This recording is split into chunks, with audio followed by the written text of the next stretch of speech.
বোঝা গেছে বোন সেট সম্পর্কে মোটামুটি আইডিয়া। কি কি বললাম আরেকবার বলতেছি শুনুন। বোন সেট কেনা কি মাস্ট? অ্যান্সার হলো না।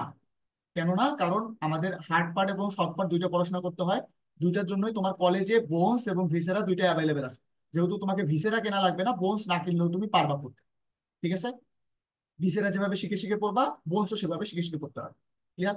সেই কারণে বোনস কেনাটা মাস্ট না। কিভাবে তুমি নিজে নিজে শিখবা? তুমি টেকনোলজি ইউজ করতে পারো, হাজার হাজার অ্যাপ আছে যেগুলোতে তুমি পুরো 3D শেপে বোনস গুলো পড়তে পারবা, বই পড়বা, বোনস পড়বা। বোনস ধরাটা শিখতে হয়। ধরাটা শেখার জন্য তুমি কলেজে যেদিন আইটেম থাকবে তোমার, তুমি ম্যাডামের কাছে যা বলতে পারো, ম্যাম একটু আমার বোন সেটটা একটু দেন, কিছুক্ষণের জন্য আমি ধরে ধরে শিখি। ঠিক আছে? পরে আমি পুরো কথাটা বলছি, এভাবে তুমি শিখতে পারো। এভাবে তুমি বোনস না কিনেও তুমি তোমার এমবিবিএস কমপ্লিট করতে পারবা।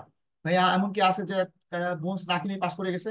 হাজার হাজার স্টুডেন্ট আছে যারা বোন সেট না কিনেও পাস করে গেছে। ক্লিয়ার? এক্ষেত্রে তোমাকে দুইটা জিনিস ফলো করতে হবে। একটা হলো তোমার ফ্রেন্ডসদের মধ্যে যার কাছে বোন সেট আছে তার সাথে একটা ভালো সম্পর্ক তৈরি করে নিতে পারো, তার বোন সেট না কিনলেও চলবে। ওর সাথে শেয়ার করে করবা, ওর কাছ থেকে মাঝে মাঝে নিয়ে নিয়ে করবা। হোস্টেলে এই কাজটা চলে। সাধারণত ছেলেদের ক্ষেত্রে এই বোন শেয়ারে কোনো ধরনের কোনো প্রবলেম হয় না। মেয়েরা একটু হয়তো বা প্রবলেম করে, আমার বোন আমি পড়বো, আমি কাউকে দেবো না। বুঝতে পারছো? সব মেয়েরা যারা আছো তারা পারলে শেয়ারে কিনিও, শেয়ারে কেনাটা সবচেয়ে ভালো, এটা হলো মেইন কথা। তোমরা যদি শেয়ারে বস কেনো সবচেয়ে ভালো। দুইজন ক্লোজ বান্ধবী যদি থাকো, চান্স পাইছো হইতে পারে। অথবা কলেজে যাওয়ার পর নতুন বন্ধু বান্ধবী হয়েছে যারা ক্লোজ, তার সাথে সম্পর্ক করে অথবা তুমি শেয়ার করে করতে পারো। কিনলে সবচেয়ে ভালো আর কি, শেয়ার করে। যাই টেকনোলজি ইউজ করে তুমি করতে পারো। এরপর আসা যাক ইসলামের সম্পর্কে জায়েজ না জায়েজের ব্যাপারটা বললাম। কেনা জায়েজ কিন্তু বিক্রি করা জায়েজ না। কেন ওটা বলছি, যারা পরবর্তীতে রেকর্ড ক্লাস দেখবা সামনের ইয়াটা দেখে নিও। যাই হোক, এবার দেখো বাইসেলের ব্যাপারটাতে কেন তারপরে এত কেনা বেচা চলতে আছে, এটার পিছনে একটা বড় সিন্ডিকেট আছে, জিরো ইনভেস্টমেন্টে অনেক বেশি টাকা। টাকার ব্যাপারে মানুষ এটাতে ছাড় দেয় না, সেই কারণে। এবার আসলে বোনস কেনার ক্ষেত্রে কি বোনস কিনবো, যদি কেনাই লাগে আর কি, শেয়ারে কিনবা। সবচেয়ে প্রথম কথা, শেয়ারে কেনাটা সবচেয়ে ভালো। যদি যার সাথে কিনতেছো তার মানসিকতা অবশ্যই চেক করে নিবা। আবার কিছু টেরা বেড়া মানুষের সাথে কিনিও না, তাহলে অসুবিধা হবে। ক্লিয়ার? এবার আসলে ফ্রেশ বোনস। ফ্রেশ বোনস কিনবো না ফ্রেশ বোনস কিনবো না, কারণ নতুন বোনসের মধ্যে গন্ধ থাকে, পচে যাওয়ার সম্ভাবনা একটু বেশি থাকে। তাই ফ্রেশ বোনস কিনবো না, ওল্ড বা পুরাতন বোনস কিনবো। ক্লিয়ার? আবার অনেকের বোনস আছে যেগুলোতে মার্ক করা, লাল কালার দিয়ে মার্ক করা, ওটা হলো তোমার ইনসারশন ইয়া বোঝায় আর মাসল বোঝায়। তারপর কি নীল কালার দিয়ে মার্ক করা, এইসব জিনিসপত্র। মার্ক করা বোনস নিতেও পারো, নাও নিতে পারো, এগুলোতে কোনো যায় আসে না। নিলে আর কি ওখানে দাগানো থাকবে এই। আর ফাঁকা থাকলে কিছুই দাগানো থাকবে না, কোনোটাতে কোনো যায় আসে না। মার্ক থাকুক না থাকুক, তুমি যেটাই কোনো কোনো অসুবিধা নেই। ওল্ড বোনস এর ক্ষেত্রে আমাকে যদি বোনস কেনা লাগে কি খেয়াল করতে হবে? যেগুলো সিঙ্গেল বোনস প্রেজেন্ট থাকতেই হবে, মাস্ট।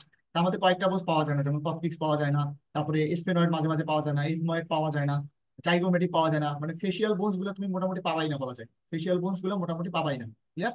বাকিগুলো মোটামুটি সবই পাওয়া যায়। এই তারপরে মনে করো রিপস কি সব থাকা লাগবে? না, রিপস সব থাকা লাগবে না, যে কোনো কয়েকটা থাকলেই হবে। তারপরে কশেরুকা বা মেরুদণ্ডের যেগুলো বোনস আছে ওগুলো সব থাকা লাগবে? না, সব থাকা লাগবে না। প্রত্যেকটার মিনিমাম একটা দুইটা করে থাকলেই হলো। কিন্তু কশেরুকার মধ্যে আবার দুইটা থাকা লাগবে, অ্যাটলাস থাকা লাগবে, অ্যাক্সিস থাকা লাগবে। এটা একটা ভালো কথা। অ্যাটলাস এবং অ্যাক্সিস থাকা লাগবে, কারণ এই দুইটার উপর আলাদা আলাদা ভাবে আইটেম হয়। তারপর সপ্তম ভার্টিব্রা, ভার্টিব্রা প্রমিনেন্স থাকা লাগবে। অ্যাটলাস থাকা লাগবে, অ্যাক্সিস থাকা লাগবে, সপ্তম ভার্টিব্রার নাম কি? Vertebra prominence. পরশু কিন্তু তোমরা চান্স যেহেতু পাইছো, এটা না পড়ে যদি চান্স পাই থাকো, তোমার ভর্তি বাতিল করে দেবো বলতাম। বললাম মানে আমার ক্ষমতা নাই যদিও, বাট হুমকি দিয়ে রাখলাম আর কি। মনে রাখবা অ্যাটলাস, এক্সিস আর সপ্তম, এই তিনটা ভার্টিব্রা থাকতে হবে। এই তিনটা থেকে আলাদা আলাদা আইটেম হয়। ক্লিয়ার? এগুলো থাকতে হবে। আর যেগুলো ডাবল বোনস এর মধ্যে যে কোনো একটা থাকলেই হবে। দুইটা সবার থাকে না, ওটা নিয়ে কাউকে করার দরকার নেই। যে কোনো ডাবল বোনস যেগুলো আছে, যেমন মনে করি হিউমেরাস, বলছি আর কি, যেগুলো ডাবল বোনস ওগুলো যে কোনো একটা প্রেজেন্ট থাকা মাস্ট। ক্লিয়ার? ডান হোক বাম হোক, যে কোনো একটা প্রেজেন্ট থাকলেই হবে। দুইটা থাকা লাগবে এমন কোনো কথা নেই। স্কাল বোনস এর ক্ষেত্রে বললাম, অবশ্যই পুরা স্কাল নিবা না। অবশ্যই ভাঙে ভাঙে ভাঙে ভাঙে ফাঁকা ফাঁকা থাকতে হবে। ক্লিয়ার? এবার আসা যাক বেস অফ দ্য স্কাল। যদি কারো বেস অফ দ্য স্কাল থাকে, অবশ্যই আগে ওই বোনটা দেখবা। যার বেস অফ দ্য স্কাল আছে ওইটা দরকার বেশি, কারণ বেস অফ দ্য স্কাল মোটামুটি একটু কঠিন আইটেম। তবে কয়েকবার পড়লে, ভালোভাবে পড়লে আরামে পারবে। ঠিক আছে? তাই বেস অফ দ্য স্কালটা ইম্পর্টেন্ট। বোনস অবশ্যই মাথার বোনস গুলো খুলে খুলে নিবা এই। আর নষ্ট কি ভালো ওটা দেখার জন্য বোন সেটের এই জায়গাটা খেয়াল করে দেখবা। এই জায়গাগুলো এগুলো ক্ষয় হয়ে যাচ্ছে কিনা। বুঝা গেছে? তোমাদের কি আর কারো কোনো কোশ্চেন আছে বোনস রিলেটেড? আর থাকলে জিজ্ঞাসা করো।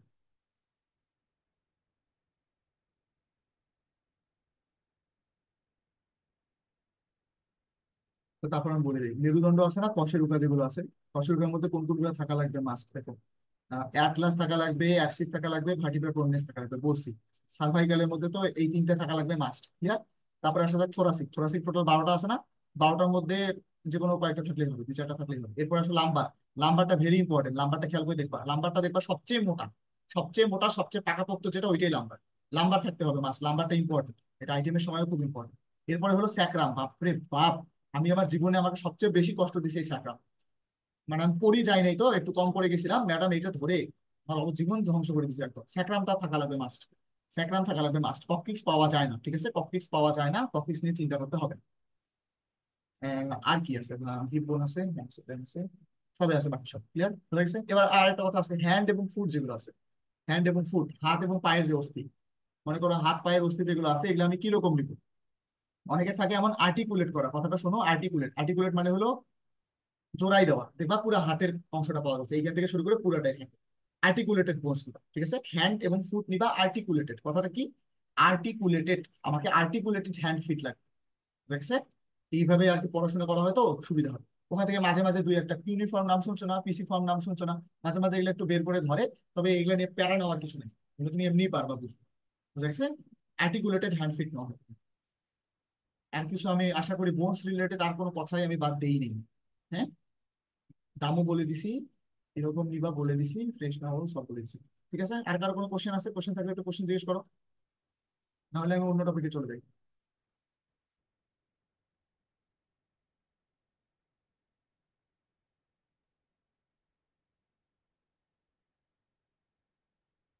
নাই, ঠিক আছে। আর আজকে কি করা যায়, আজকে আমাদের ওই যে পিডিএফ এর কিছু কাজ বাকি ছিল, আমরা পিডিএফ এ কাটবো।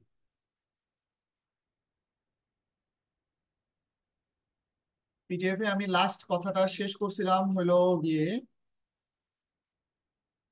এই পাস মার্কসের এই জায়গাটা থেকে না, যে 60% পাস করতে হবে, প্রত্যেকটা সাবজেক্টে আলাদা আলাদা পাস করতে হবে, এটা কথা বলেছিলাম। এরপরে তুমি একটু পরের পেজে আসো। পরের পেজে হলো এক্সামিনেশন এবং ডিস্ট্রিবিউশন অফ মার্ক, সুন্দরভাবে দেওয়া আছে যে তোমার ফার্স্ট প্রফেশনাল এক্সাম খুব ইম্পর্টেন্ট একটা এক্সাম।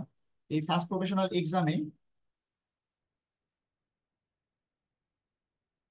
এক্সামে, কি কি পরীক্ষা হবে? অ্যানাটমির উপর 180 মার্কের রিটেন, একটা বলে দেই, রিটেন আসলে 180 মার্কের হবে। আর একটা থেকে ফর্মেটিভ অ্যাসেসমেন্ট। ফর্মেটিভ অ্যাসেসমেন্ট কি? তুমি ক্লাসে ভদ্র ছিল না, ভালো ছিল না, কিরকম ছিল। তারপর তোমার অ্যাটেন্ডেন্স কত পার্সেন্ট, 75%-এর যদি উপরে থাকে তুমি এখানে 20-এ 20 পাওয়ার সম্ভাবনা অনেক বেশি। হ্যাঁ, 75%-এর উপরে অ্যাটেন্ডেন্স থাকলে 20-এ 20 পাবা, সো 180 + 20 = এখানে টোটাল 200 মার্ক। তারপরে স্ট্রাকচার্ড ওরাল এক্সামিনেশন, এটা হলো তোমার ভাইবা। ভাইবার উপর তুমি কত মার্ক পাবা? 150 মার্ক।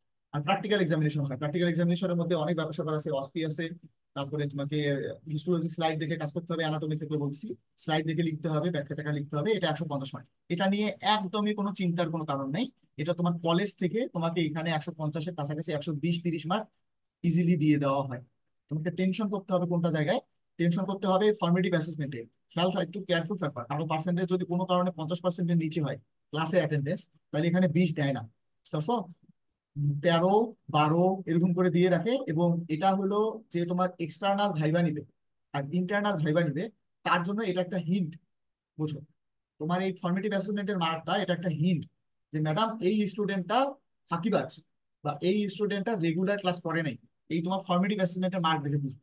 তখন তোমাকে কঠিন প্রশ্ন করবে ভাইবা।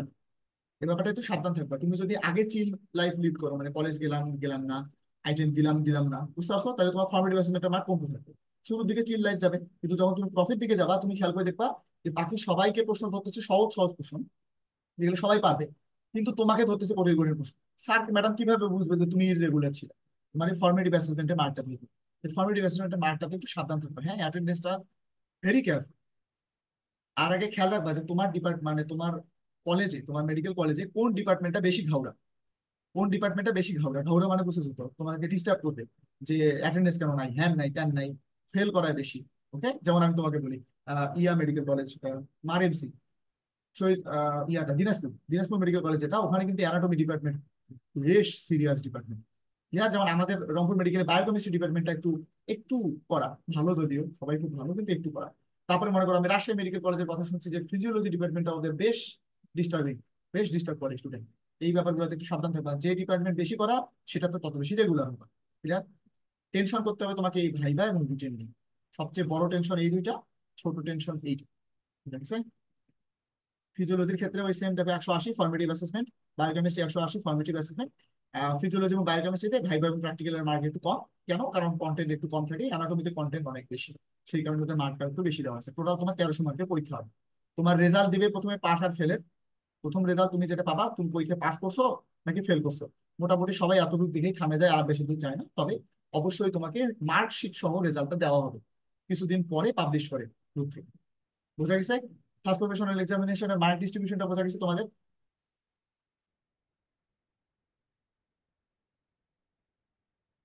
রেসপন্স করো, এই মুরাদ আছে না অনলাইন? মুরাদ, হ্যাঁ ভাই। তুই কি শুয়ে শুয়ে ক্লাস করতেছিস নাকি রে? ভাই বের হয়ে গেছিলাম, এই এখন ও আবার ঢুকলাম। আচ্ছা, ঠিক আছে। আচ্ছা, ফার্স্ট প্রফেশনাল এক্সামিনেশনটা আমাদের গেল। আমি সেকেন্ড নিয়ে কথাবার্তা বলতে চাচ্ছি না, থার্ড নিয়ে কথা বলতে চাচ্ছি না। যখন তোমরা ওই ফেজে যাবা তখন আমরা কথা বলবো ইনশাল্লাহ। এবার তাহলে হাঁকাও কিছু পেস্টেজ আছে, একটু রিডিং করে চলে যাইও। চলে যাওয়ার পরে ফেজ ওয়ান, ঠিক আছে? এখন দেখো, একটা বলে দিচ্ছি, মোস্ট ইম্পর্টেন্ট, এই কথাটা একটু খুব ভালোভাবে পড়বা। আমি যা যা বলতেছি একটু মনোযোগ দিয়ে শুনো। General generic topics of the medical humanities, এটা নর্মাল জিনিসপাতি তোমাকে শেখাবে, তোমার ভদ্রতা কেমন হওয়া উচিত না হয়। Integrated teaching method in phase stem, এটা তোমাদের সেশন থেকে শুরু হয়েছে, আমাদের সেশনে ছিল না। ইন্টিগ্রেটেড টিচিং এ কি হবে, ওই যে তোমাদেরকে বলছিলাম, একই সাথে শুরু থেকে তোমাদেরকে সবকিছু রিলেট করে পড়ানোর চেষ্টা করবে। ঠিক আছে? ক্লাসে অ্যাটেন্ড থাকাটা মাস্ট, অ্যাটেন্ড করবা, কিছু হইলেও জানতে পারবা, যা জানবা তাই লাভ। ওকে? লেকচারে আসলে মনোযোগ ধরে রাখা একটু কঠিন, চেষ্টা করবা যতটুকু বোঝা যায়। বুঝলে বুঝলো, না বুঝে নাই, ক্লাস লেকচারে বসে মোবাইল টোবাইল চালাই না।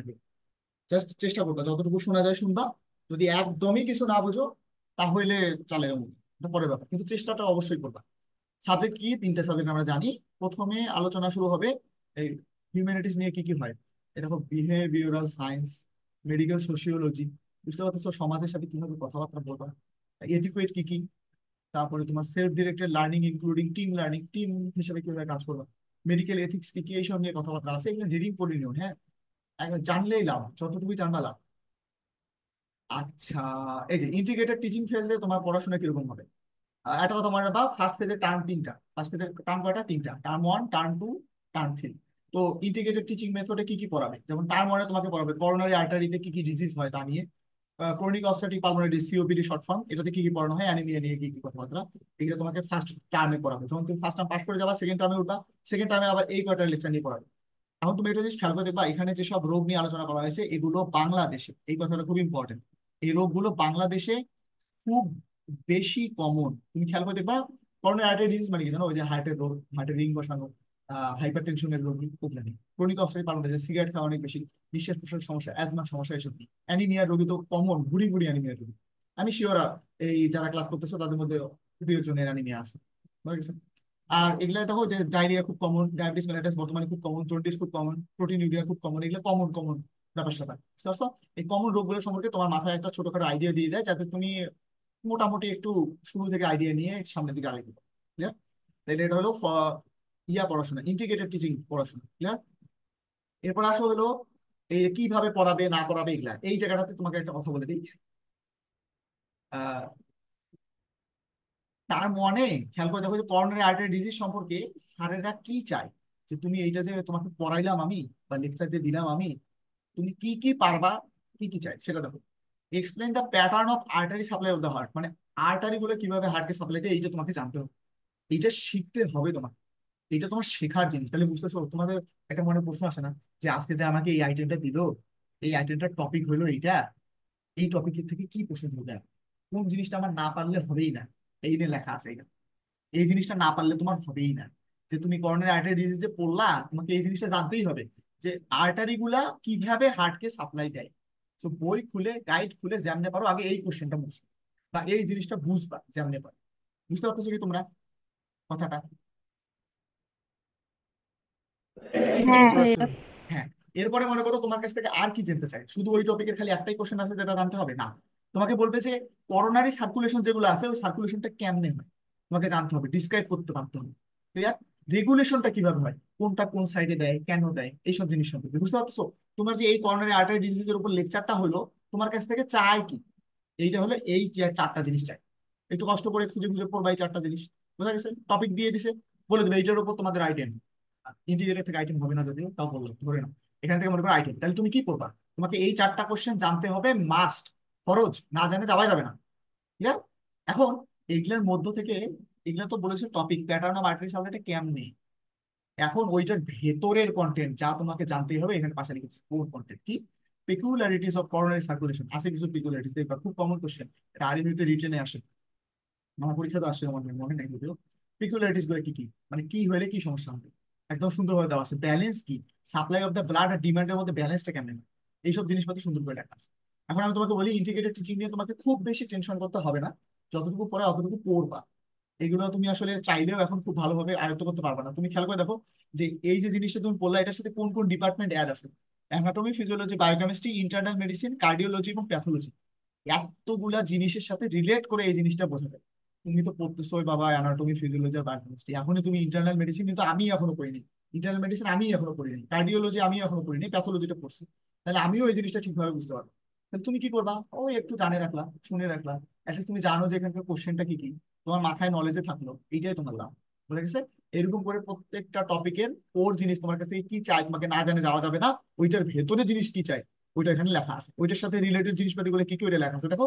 এখানে আসলে চেঞ্জ হয়ে গেছে, অ্যানাটমি, ফিজিওলজি, বায়োকেমিস্ট্রি জানতে হবে, ইন্টারনাল মেডিসিন জানতে হবে, রেসপিরেটরি মেডিসিন জানতে হবে, এখানে প্যাথোলজি নেই। সিওপিডিতে এখানে প্যাথোলজির কথাটা লেখা আছে। বুঝা গেছে? তাহলে এই সাবজেক্ট গুলো তো তুমি পড়ো নাই, তুমি তত ভালো জানতে পারবে না। কি করবো, শুধুমাত্র এই কোর জিনিসগুলো যা আমার না জানলে নয় তাই জানবো। তোমাদেরকে একটা কথা বলছিলাম প্রথম, যে এই কারিকুলামটা যদি তুমি পড়তে পারো, তোমাকে কারো হেল্পই লাগবে না, তুমি বুঝেই যাবা যে আমাকে কি পড়তে হবে কি পড়তে হবে না। কথাটা কি আজকে মিলতেছে একটু? সামনে আরো মিলবে, এই কিছুক্ষণ পরে যখন যাবো তখন আরো হ্যাঁ মিলবে। ঠিক আছে? একটু নিচে আসো। এগুলা বাদ দাও, এগুলা বাদ দাও, তোমাকে এগুলো নিয়ে চিন্তা করতে হবে না। হ্যাঁ, একটু নিচে আসি। আমরা অ্যানাটমি দেখি, এই যে আমার এটা হলো, ভয় দেখাচ্ছি না, ভয় দেখাচ্ছি না, সত্য কথা বলতেছি। এইটা হলো ফার্স্ট ফেজের ত্রাস। ত্রাস মানে তো বুঝবে, ফার্স্ট ফেজের ত্রাস, মানুষ সবচেয়ে বেশি ভয় পাই হলো অ্যানাটমি। এখন মুদ্রা কথা হলো অ্যানাটমি কি কঠিন? অ্যান্সার যদি আমি বলি, অবশ্যই কঠিন। কিন্তু কথা হলো, অ্যানাটমি পাস করা কি সহজ না কঠিন? অ্যানাটমি পাস করা সহজ। পাস করা সহজ কেন? কারণ স্যারেরা কখনো ডিপ পর্যন্ত যায় না। সুপারফিশিয়াল ইনফরমেশন গুলো যদি ঠিকঠাকভাবে করতে পারো, আর তোমার ইমেজ ভালো থাকে, তোমার ব্যাচ টিচারের সাথে তোমার সম্পর্ক ভালো থাকে, তুমি দেখবা যতই খারাপ পরীক্ষা দাও রেজাল্ট দেখবা পাস হয়ে গেছে।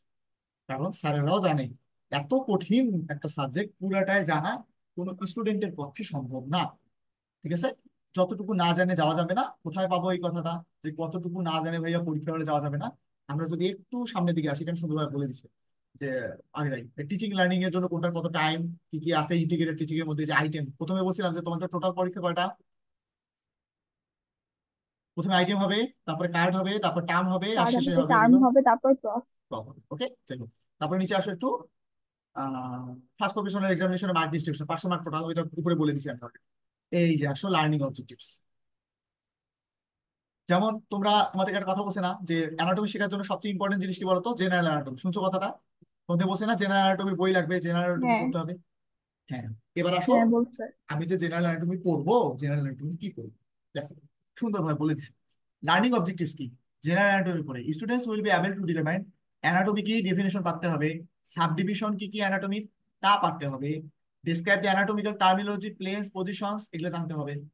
এগুলার তোমার জাস্ট মেইন কথা, বড় বড় কথা, এগুলার ভেতরে কি জানতে হবে দেখো, সুন্দরভাবে বলছে।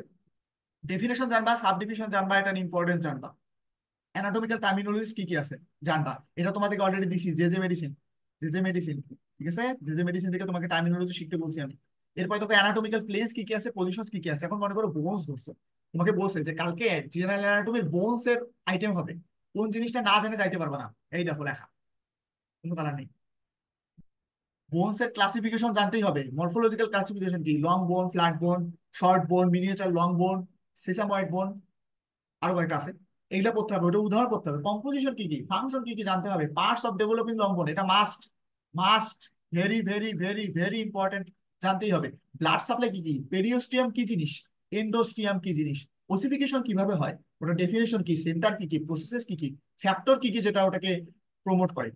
তোমার কারিকুলামে প্রত্যেকটা কোশ্চেন দেওয়া আছে, তোমাকে কারো ধার ধারতে হবে না, তুমি যদি এইটাই ঠিকভাবে পড়ো সব শিখতে পারবে। কোন কোশ্চেন কোথায় আছে, কিভাবে আছে, কোন কোশ্চেন না জানে যাওয়াই যাবে না। ক্লিয়ার?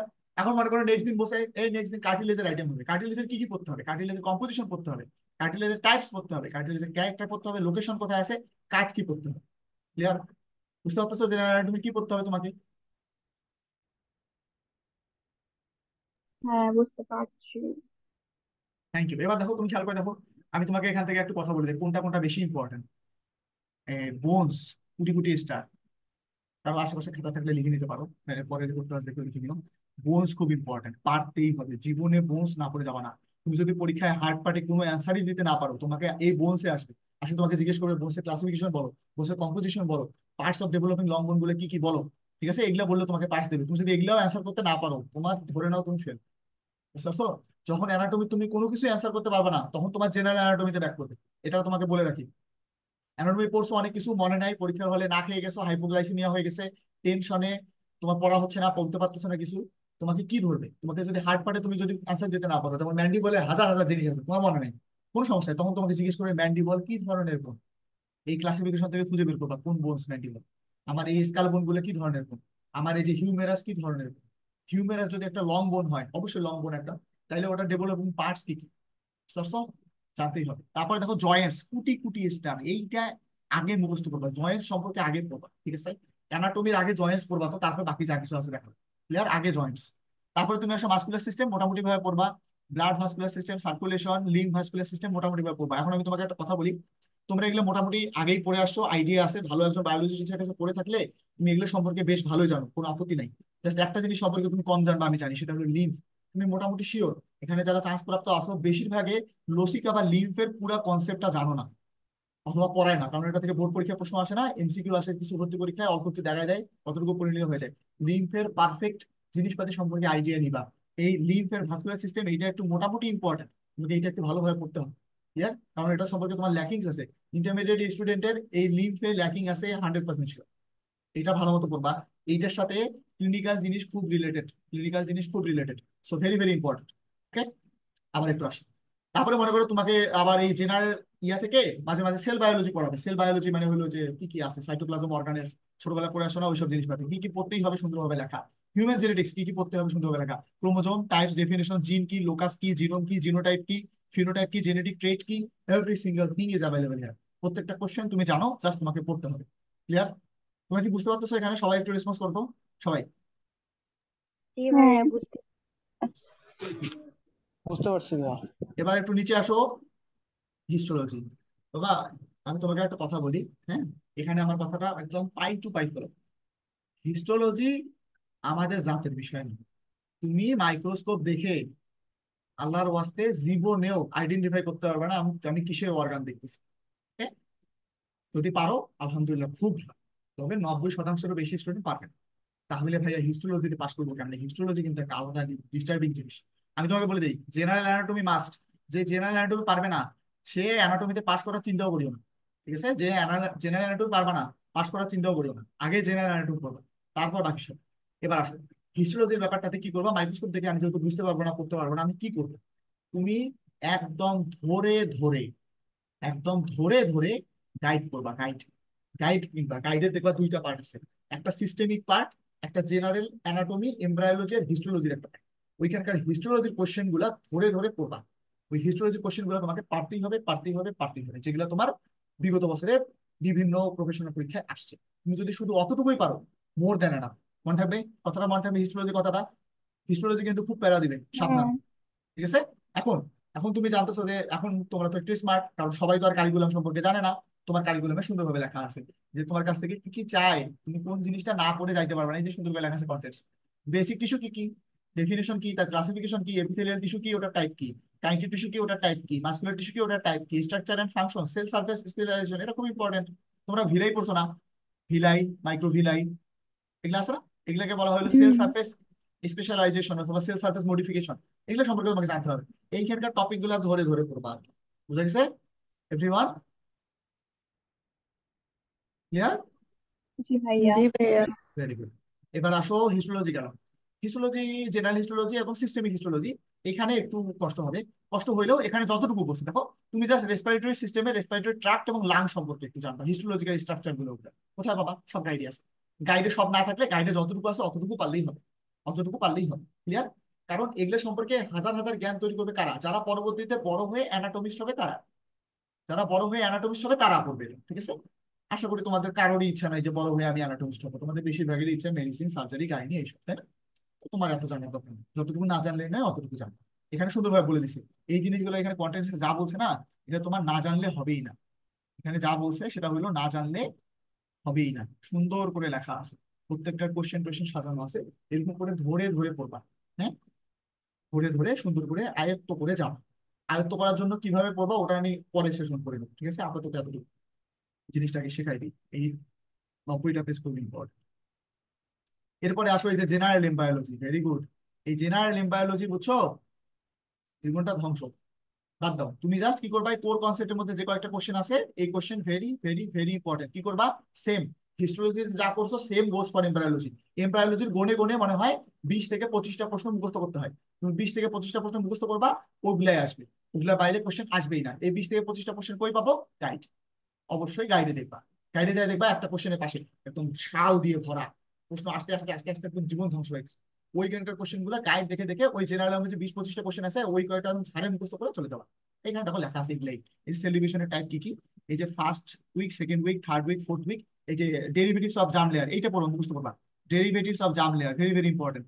এটা কিন্তু মুখস্থ করছো তুমি, ইয়াতে পড়ছো জুলজি নবম অধ্যায়, মানব জীবনের ধারাবাহিকতা, একটা ছক আছে না, দাঁতের ডেন্টিনে পেরেন্ট হ্যাঁ। সংযোজন, আইসি ব্রেন, ভেরি গুড, ওইটাই। হ্যাঁ। জাস্ট এত খুশি হওয়ার কিছু নাই, এখানে আরো বেশি আছে। ওকে, আমাদের বইয়ে ইন্টারমিডিয়েটের ছোট ছোট জিনিসপাতি দেওয়া, এখানে প্রত্যেকটারই মোটামুটি 10-12টা করে দেওয়া আছে, প্রত্যেকটা মুখস্থ রাখতে হয়।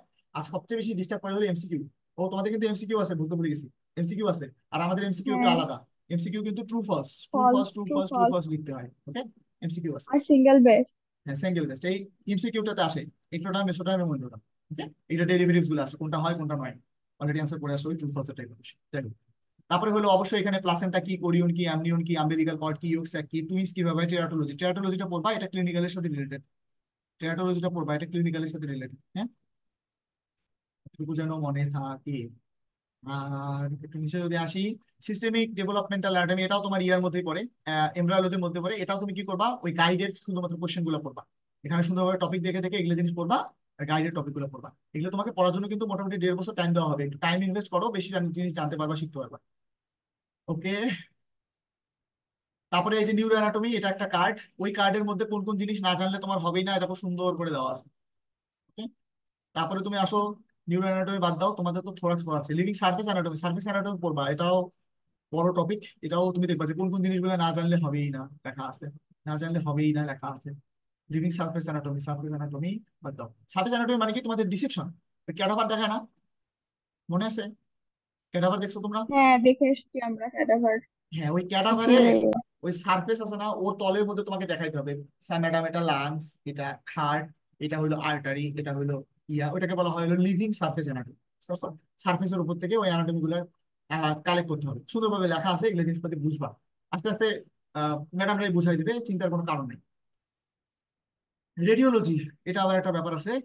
রেডিওলজি হলো তোমার, এটাও প্র্যাকটিক্যালের মধ্যে পড়ে, প্র্যাকটিক্যালের মধ্যে রেডিওলজি দেখে তোমাকে পড়তে হবে। এটা নিয়েও টেনশনের কিছু কারণ নাই, জাস্ট তোমাকে এগুলার একটু ডেফিনেশন আর টাইপের একটা লাইন আছে। কিভাবে বুঝলে এটা চেস্টের এক্স রে, কিভাবে বুঝলে এটা অ্যাবডোমেনে, কিভাবে বুঝলে এটা পেলভিসের জয়েন্ট